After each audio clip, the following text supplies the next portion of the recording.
மழை தொடர்பான மற்றும் ஒரு அண்மைச் செய்தி. நாகையில் தாழ்வான பகுதிகளில் வசிக்கும் மக்கள் முகாம்களில் தங்க வைக்கப்பட்டிருக்கிறார்கள்.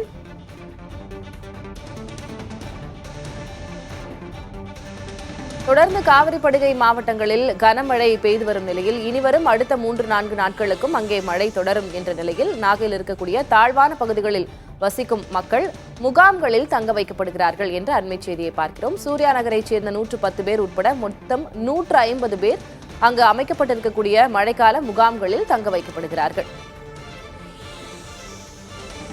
முகாம்களில் தங்க வைக்கப்பட்டுள்ள மக்களுக்கு அடிப்படை தேவைகளை செய்து கொடுக்க அரசு சார்பாக அறிவுறுத்தல் வழங்கப்பட்டிருக்கிறது. நாகையில் தாழ்வான பகுதிகளில் வசிக்கும் மக்கள் முகாம்களில் தங்க வைக்கப்பட்டிருக்கிறார்கள். கூடுதல் விவரங்களை வழங்குவதற்காக செய்தியாளர் விஷ்ணு இணைகிறார். விஷ்ணு, இப்போ நாகையை பொறுத்த வரைக்கும் எந்தெந்த பகுதியைச் சேர்ந்த மக்கள், தாழ்வான பகுதிகளில் இருக்கக்கூடிய மக்கள் இப்போ முகாம்களில் தங்க வைக்கப்பட்டிருக்காங்க? அவர்களுக்கு தேவையான உணவு, உடை உள்ளிட்ட அடிப்படை வசதிகள் எல்லாம் பூர்த்தி செய்யப்படுவதை எவ்வாறு கண்காணிக்கிறாங்க? தென் வங்கக்கடலில் ஏற்பட்டுள்ள காற்றழுத்த தாழ்வு மண்டலம் நாளை வங்கல் புயலாக மாற வாய்ப்புள்ளதாக வானிலை மையம் தெரிவித்துள்ளது. காற்றழுத்த தாழ்வு மண்டலம் காரணமாக இன்று காலை 9 மணியிலிருந்து கனமழை தொடங்கி பெய்து வருகிறது. கனமழையினால் தாழ்வான பகுதிகளில் மழைநீர் தேங்கி உள்ளது. குடியிருப்பு பகுதிகளிலும் மழைநீர் சூழ்ந்து பாதிப்பை ஏற்படுத்தும் நிலையில் உள்ள பொதுமக்களை மாவட்ட நிர்வாகம் சார்பாக முகாம்களில் தங்க வைத்து அவர்களுக்கு உணவு வழங்கி மருத்துவ முகாம் அமைத்து சிகிச்சை அளிக்கப்பட்டு வருகிறது.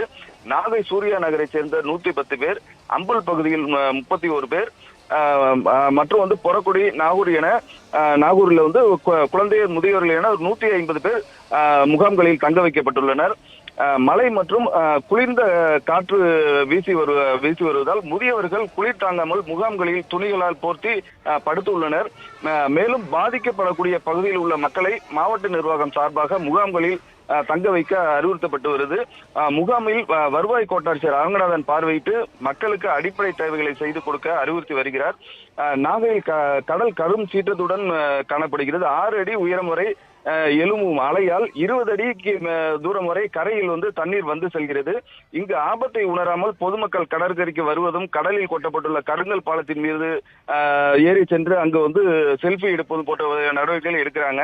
இதனால கடற்கரை பகுதிகளிலும் காவல்துறையினர் ரோந்து பணியில் ஈடுபட வேண்டும் சமூக ஆர்வலத்தை தெரிவிச்சிருக்காங்க.